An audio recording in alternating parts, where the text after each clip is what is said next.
வசந்தபுரம் அப்படின்ற காட்டில் சோனா குருவி வாழ்ந்துக்கிட்டு இருந்தது. சோனா குருவிக்கு 2 மகள்கள் இருந்தாங்க. ஒரு பொண்ணுடைய பேர் பியூட்டி. அவள் பார்க்குறதுக்கு சிகப்பு நிறத்தில் ரொம்ப அழகாக இருந்தா. இன்னொரு பொண்ணுடைய பேர் மீனு. அவள் பார்க்குறதுக்கு கொஞ்சம் கருப்பு நிறமாக இருந்தா. அதனால் அவளை பார்க்குற அவளுடைய நண்பர்கள் எல்லாருமே எப்பவும் அவளை கேலி செஞ்சு பேசிக்கிட்டு இருப்பாங்க. அது அவளுடைய மனசை ரொம்பவே நோகடிச்சுக்கிட்டு இருந்தது. ஏ கருப்பி, ஏ கருப்பி, ஏ கருப்பி கருப்பி கருப்பி. ஆமா பியூட்டி, உன்னுடைய தங்கச்சி எப்படி இவ்வளவு கருப்பா பிறந்தா? நானும் எத்தனையோ பேரை கருப்பு நிறத்துல பார்த்துருக்கேன். ஆனா உன் தங்கச்சியை பார்க்கும்போது மட்டும்தான் கொஞ்சம் பயமா இருக்கு. ஏ ஜக்கு, வாயமோடு. இன்னொரு முறை என்னுடைய தங்கச்சியை பார்த்து கருப்பி அப்படின்னு சொன்னேன்னா அப்புறம் வாயிலேயே 4 கொடுப்பேன். கருப்பா இருக்கக்கூடிய பொண்ணை பார்த்து கருப்பி அப்படின்னு கூப்பிடாம உலக அழகி நான் கூப்பிடுவாங்க. நான் உன் தங்கச்சிய கருப்பின்னு தான் கூப்பிடுவேன். ஏய் கருப்பி, கருப்பி கருப்பி. ஜக்கு, என்னுடைய தங்கச்சி மட்டுமா பார்க்க கருப்பா இருக்கா? நீ கூட தான் பார்க்க கருப்பா இருக்க. அதுக்காக நாங்கள் என்ன உன்னை எப்போ பாரு கிண்டல் செஞ்சா பேசணும்? ஒருத்தரை உருவ கேலி செய்யறது தப்பு அப்படின்னு உனக்கு தெரியாதா? ஓ, அப்ப நீ என்ன கருப்பா அப்படின்னு சொல்ல வரியா? உனக்கு எவ்வளவு தைரியம் இருந்தா என்ன பார்த்து இப்படி சொல்லுவ? இரு எங்க அம்மாவை கூட்டிட்டு வந்து உங்க 2 பேருக்கும் 4 அடி வைக்க சொல்றேன். பியூட்டி, நீ இந்த மோசமான காகத்து கூட பேசாத. வா, நம்ம 2 பேரும் நம்மளுடைய வீட்டுக்கு போகலாம். ஏ கருப்பி, யாரை பார்த்து மோசமான காகம் அப்படின்னு சொல்ற? நீ தான் பார்க்கறதுக்கு சூனியக்கார கிழவி மாதிரியே இருக்க. பியூட்டி, எனக்கு இங்கே இருக்கவே பிடிக்கல. இந்த காகத்து கூட பேசினா நம்மளுடைய நேரம் தான் வீணாகும். வா, நம்ம இங்கேருந்து போகலாம் அப்படின்னு சொல்லிட்டு பியூட்டியும் மீனுவும் சேர்ந்து புறாவுடைய மல்லிகை கடைக்கு சாக்லேட் வாங்குறதுக்காக போனாங்க. புறாங்கிள், எங்கள் 2 பேருக்கும் இனிப்பான குச்சி மிட்டாய் கொடுங்க. ஆமாம் பியூட்டி, இது யாரு? பார்க்கறதுக்கே புதுசா இருக்கு. புறா அங்கிள், இது என்னுடைய தங்கச்சி. இவளுடைய பேரு மீனு. இத்தனை நாட்களா என்னுடைய பாட்டி ஊர்ல தங்கி அங்கேயே ஸ்கூலுக்கு போய் படிச்சுக்கிட்டு இருந்தா. இப்போ லீவ் விட்டுருக்காங்க இல்லையா, அதனால தான் எங்க கூட இருக்கலான்னுட்டு இப்போ வந்திருக்கா. ஓ அப்படியா, நல்ல வேலை உன்னுடைய தங்கச்சி அப்படின்னு சொன்ன. நான் கூட அந்த காகத்துடைய மகள் அப்படின்னு நினைச்சிட்டேன். ஏன்னா இவ பார்க்கறதுக்கு உன்ன மாதிரி அழகா இல்லாம கருப்பு நிறத்துல இருக்கா இல்லையா, அதனால அந்த காகத்துடைய குடும்பத்துல சேர்ந்தவளோ அப்படின்னு நினைச்சிட்டேன் பியூட்டி. ஏற்கனவே ஜக்கு கிண்டல் பண்ணதுனால மீனுடைய மனசு ரொம்பவே பாதிக்கப்பட்டு இருந்தது. இப்போ புறாவும் இந்த மாதிரி கேலி செஞ்சு பேசினதுனால மீனு ரொம்பவே வருத்தப்பட்டு அங்கிருந்து தன்னுடைய வீட்டுக்கு கிளம்பி போயிட்டா. பியூட்டி, உன்னுடைய சகோதரி கோச்சுக்கிட்டா அப்படின்னு நினைக்கிறேன். நான் விளையாட்டுக்கு தான் பியூட்டி பேசினேன். அவகிட்ட என்ன தப்பா எடுத்துக்க வேணான்னு கொஞ்சம் சொல்லி புரியவை. சரி அங்கிள், நான் போய் அவளை சமாதானப்படுத்துகிறேன் அப்படின்னு சொல்லிட்டு பியூட்டி தன்னுடைய தங்கச்சி மீனுவுக்காக 2 சாக்லேட்களை வாங்கிக்கிட்டு கடையிலிருந்து தன்னுடைய வீட்டுக்கு கிளம்பி போனா. அதே நேரத்தில் மீனு அவங்க அம்மா கிட்ட உட்காந்து வருத்தப்பட்டு இந்த மாதிரி பேசிக்கிட்டு இருந்தா. என்னுடைய அழகு மகளே மீனு, எதுக்காக இவ்வளவு வருத்தமாக உட்காந்துக்கிட்டு இருக்க? என்னம்மா ஆச்சு? நீயும் பியூட்டியும் தானே ஒன்றா வெளியில் போனீங்க. இப்போது நீ மட்டும் வீட்டுக்கு திரும்பி வந்திருக்க. பியூட்டி எங்கம்மா? அம்மா, இனிமே நான் வெளியில் எங்கேயுமே விளையாட போக மாட்டேன். வெளியில் போனாலே இங்கே இருக்க எல்லாரும் என்ன ரொம்ப கேலி செஞ்சு பேசுகிறாங்கம்மா. எனக்கு ரொம்ப வருத்தமாக இருக்குது. மகளே மீனு, அழகு அப்படின்றது உருவத்தில் இல்லைம்மா, நம்மளுடைய உள்ளத்தில் தான் இருக்குது. அதனால் யாரை உன்னை கேலி செஞ்சு பேசினாலும் அதை நீ காதில் வாங்கிக்காத, சரியா? அதே நேரத்தில் பியூட்டி சாக்லேட்களை வாங்கிக்கிட்டு தன்னுடைய வீட்டுக்கு வந்துட்டா. மீனு, இந்தா நீ ஒரு சாக்லேட் வாங்கிக்கோ. நான் உனக்காக புறா அங்கிள் கடையிலேருந்து வாங்கிட்டு வந்தேன். இல்லை பியூட்டி, எனக்கு இந்த சாக்லேட் வேணாம், நீயே சாப்பிடு. பியூட்டி, என்னாச்சு? எதுக்காக மீனு இவ்வளவு வருத்தப்பட்டு பேசிக்கிட்டு இருக்கா? அம்மா, நாங்கள் விளையாடலாம் அப்படின்னு போயிருந்தோம். அப்போது கோரி ஆண்டியோடைய பையன் ஜக்கு இவளை கருப்பி கருப்பின்னு கூப்பிட்டு இவளை கிண்டல் பண்ணான். அதுக்கப்புறமா நாங்கள் சாக்லேட் வாங்கலான்ட்டு புறா அங்கிள் கடைக்கு போனோம். அங்கே மீனுவை பார்த்துட்டு புறா அங்கிள் இது அந்த கோரி ஆண்டியோடைய பொண்ணா அப்படின்னு கேட்டுட்டாங்க. அதனால தான் இவ ரொம்ப கோபமாக இருக்கா. நான் பார்க்க இந்த மாதிரி கருப்பு நிறமாக இருக்கிறதுனால தானே எல்லாரும் என்னை இந்த மாதிரி கிண்டல் பண்ணுறாங்க.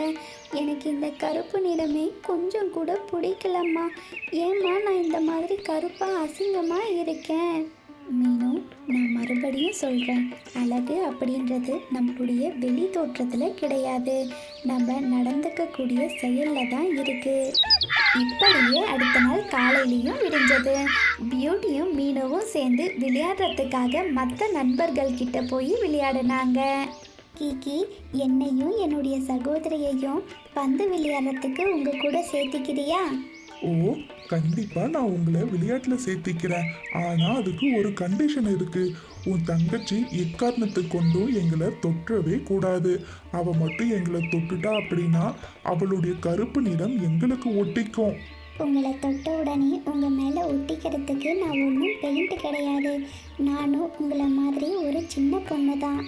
நீ சின்ன பொண்ணோ பெரிய பொண்ணோ அதெல்லாம் எங்களுக்கு தேவையில்லை. நீ பார்க்க கருப்பா இருக்கிறதுனால உன்னை பார்த்தாலே எங்களுக்கு பிடிக்க மாட்டேங்குது.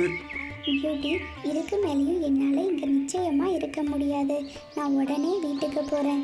நீ மட்டும் இங்கே இருந்து விளையாடிட்டு வா அப்படின்னு சொல்லிட்டு மீனும் அங்கேருந்து கிளம்பி போயிட்டா. பியூட்டி மட்டும் அந்த பசங்க கூட விளையாடிக்கிட்டு இருந்தா.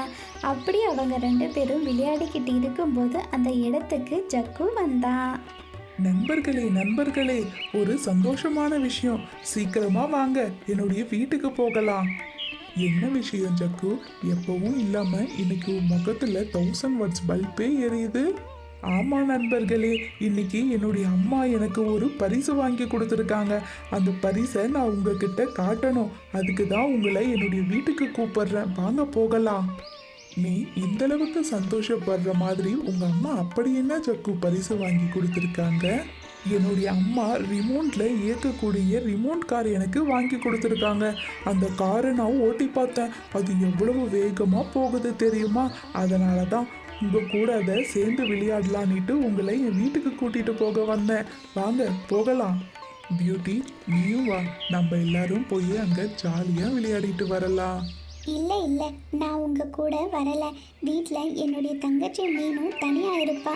நான் அவகிட்ட போய் விளையாடிக்கிறேன். நீங்கள் போயிட்டு வாங்க. ஆமா, நீ போய் உன்னுடைய அந்த கருப்பு தங்கச்சிக்கே கம்பெனி கொடு. நாங்க எல்லாரும் போய் என்னுடைய புது ரிமோட் காரை ஓட்டி பார்க்குறோம். இவங்க எல்லாரும் இந்த மாதிரி கேலி செஞ்சு பேசினதுனால பியூட்டி ரொம்பவே கோபப்பட்டு தன்னுடைய வீட்டுக்கு கிளம்பி போயிட்டா. அப்புறம் ஜக்குவுடைய நண்பர்கள் எல்லாருமே அவங்களுடைய வீட்டுக்கு போய் அந்த புது ரிமோட் காரை ஓட்டி பார்த்தாங்க. அவங்க 3 பேரும் ரொம்ப சந்தோஷமாக அதை என்ஜாய் பண்ணிக்கிட்டு இருந்தாங்க. மகளே மீனு, வீட்டில் குடிக்க தண்ணீர் எல்லாமே காலியாயிடுச்சு. எனக்கோ ரெக்கைகள் எல்லாம் ரொம்ப வலிக்குது. நீ இந்த பானையை எடுத்துகிட்டு போய் ஆத்தங்கரையிலேருந்து தண்ணி எடுத்துக்கிட்டு வந்துடுறியா? இல்லைம்மா, பியூட்டி வந்தா அப்படின்னா அவளை போய் நீங்கள் தண்ணி எடுத்துகிட்டு வர சொல்லுங்கள். எனக்கு இப்போ போக இஷ்டமே இல்லை.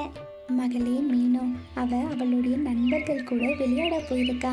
மறுபடி வீட்டுக்கு எப்போ திரும்பி வருவானே தெரியாது. அதனால் நீ கொஞ்சம் போய் தண்ணி எடுத்துகிட்டு வந்துடுமா.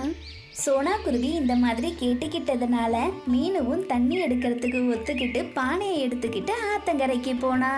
அதே நேரத்தில் இங்கே நண்பர்கள் எல்லாம் ஒன்றா விளையாடிக்கிட்டு இருந்தாங்க. அந்த நேரம்னு பார்த்து ராக்கி சமையல் அறைக்கு போய் அங்கே இருக்கக்கூடிய லைட்டரை எடுத்து ஆன் பண்ணி பார்த்தான். எதிர்பாராத விதமாக அந்த நெருப்பு கீழே பட்டு அந்த வீடு முழுக்க தீப்பற்றி எரிய ஆரம்பிச்சிடுச்சு. ஐயோ ராக்கி, உனக்கு என்ன ஆச்சு? எதுக்காக நீ நெருப்பை எடுத்து விளையாடிக்கிட்டு இருந்த? எங்க வீடு கூரை வீடு அப்படின்னு உனக்கு தெரியாதா? இப்ப இந்த நெருப்பு வீடு முழுக்க பரவிடும். இப்ப நம்ம எப்படி வீட்டை விட்டு வெளியில போகிறது? ஜக்கு, இப்போ நமக்கு வேற வழியே இல்லை.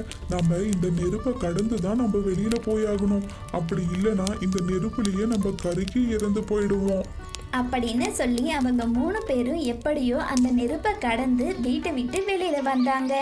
ஆனால் அவங்களுடைய ரெக்கைகளில் அங்கங்கே தீப்பற்றி புகை வர ஆரம்பிச்சது. ஐயோ அம்மா, அங்கங்க எரியுதே. யாராவது இருந்தா கொஞ்சம் தண்ணீர் எடுத்துட்டு வந்து ஊத்தி எங்களை காப்பாத்துங்களேன். அம்மா, எங்க இருக்கீங்க? வலிக்குதுமா, எரியுதே. இவங்க 3 பேரும் இந்த மாதிரி கத்திக்கிட்டு இருக்கக்கூடிய அதே நேரத்தில் மீனு ஆத்தங்கரையிலேருந்து தண்ணி எடுத்துக்கிட்டு அந்த பக்கமாக வந்தா. இவங்களுடைய சத்தம் கேட்ட மீனு அங்கே நிச்சு இவங்களை வேடிக்கை பார்த்தா. மீனு, மீனு, எங்களை தயவு செஞ்சு காப்பாத்து. உடனே அந்த பானையில இருக்க தண்ணிய எங்க மேல ஊத்து. இங்க எங்க மேல தீ பத்திடுச்சு, அங்கங்க எரியுது மீனு, ப்ளீஸ் ஊத்தேன். ஆமா மீனு, தயவு செஞ்சு சீக்கிரமா தண்ணி ஊத்து. எனக்கு உடம்பெல்லாம் ரொம்ப எரியுது. இன்னும் கொஞ்ச நேரம் விட்டா இந்த வழியில நான் மயக்கம் போட்டே விழுந்துருவேன் மீனு. இவங்க இந்த மாதிரி அழுந்துக்கிட்டே கேட்டதுனால மீனு அவள் வீட்டுக்கு எடுத்துகிட்டு போக வச்சிருந்த தண்ணீரை இவங்க மேலே ஊற்றி ரெக்கைகளில் இருந்த நெருப்பை அணைச்சா. அம்மா அப்பா வீட்டில் இல்லாதப்போ கொஞ்சம் பொறுப்பாக விளையாட மாட்டீங்களா? இப்போ பார்த்தீங்களா எவ்வளோ பெரிய ஆபத்து ஏற்பட்டுருச்சு. இப்போ நான் இங்கே வராமல் இருந்திருந்தா உங்களுடைய நிலைமை என்ன ஆயிட்டு இருக்கோம்? மீனு, உன்னுடைய முகத்தை பார்க்கறதுக்கே நான் ரொம்ப வெக்கப்படுறேன். உன்னை நான் எத்தனையோ நாட்கள் கருப்பி அப்படின்னு கிண்டல் பண்ணியிருக்கேன். ஆமாம் மீனு, நான் கூட உன்னை ரொம்பவே கிண்டல் பண்ணி பேசிட்டேன். அதையெல்லாம் நினச்சி இப்போ நான் ரொம்ப அசிங்கமாக ஃபீல் பண்ணுறேன். மீனு, நீ மட்டும் இப்போ இந்த நேரத்தில் சரியாக இங்கே வரல அப்படின்னா எங்கள் 3 பேர் உயிருமே இப்போ போயிருந்துருக்கோம். இப்போ எங்களுக்கு நீ தான் உயிர் பிச்சை போட்டிருக்க. அழகு அப்படின்றது முகத்தில் இல்லை, நம்ம செய்கிற செயலில் தான் இருக்குன்றத நீ நிரூபிச்சிட்ட மீனு. நண்பர்களே, நீங்கள் இந்த மாதிரி பேசுகிறத கேட்கும்போது எனக்கு ரொம்பவே சந்தோஷமாக இருக்குது. மீனு, இனிமே நம்ம எல்லாரும் நண்பர்களா இருக்கலாம். உன்னை நான் இனிமே கிண்டல் பண்ணி பேசவே மாட்டேன். உன்னை யாராவது கேலி செஞ்சு பேசினாங்க அப்படின்னாலும் நான் அவங்க கிட்ட சண்டைக்கு போவேன் மீனு. ஒரு வழியா இவங்க 3 பேரும் மீனு கூட நண்பர்கள் ஆகிட்டாங்க. இப்போ மீனும் மறுபடியும் ஆத்தங்கரைக்கு போய் தண்ணி எடுத்துட்டு தன்னுடைய வீட்டுக்கு போனா. ஹை நண்பர்களே, இந்த கதை மூலியமாக நாம் தெரிஞ்சுக்கிறது என்ன அப்படின்னு பார்த்தீங்கன்னா, ஒருத்தருடைய அழகுன்றது அவங்களுடைய நிறத்தை பார்த்தும் உருவத்தை பார்த்தும் நிர்ணயிக்க முடியாது. நாம் செய்யக்கூடிய செயலில் தான் நம்மளுடைய உண்மையான அழகு வெளிப்படும். அதனால் யாரையுமே உருவகேலியோ நிறகேலியோ செய்யாதீங்க. ஹை நண்பர்களே, இது சப்ஸ்கிரைபர்ஸ்க்கான நேரம். Hi Kanishka, hi Mohanapriya, hi Sanghamitra, hi Nishka, hi Sathish Vidya, hi Mithu, hi Anandan, hi Adithi, hi Jayanthan, hi Dhanushree. அப்புறம் நண்பர்களே, உங்களுடைய பேர் இந்த மாதிரி வீடியோவில் சொல்லணும் அப்படின்னா மறக்காமல் உங்களுடைய பேரை கமெண்ட் செக்ஷனில் சொல்லிட்டு போயிடுங்க. அப்புறம் உங்களுக்கு இந்த கதை பிடிச்சிருந்தா லைக் பண்ணுங்கள், ஷேர் பண்ணுங்கள். மறக்காமல் நம்ம சேனலில் இந்த மந்திர பட்டாம்பூச்சி கோரி காகத்தையும் அதோடைய மகன் ஜக்குவையும் ரொம்ப சின்ன உருவத்துக்கு மாற்றிடு.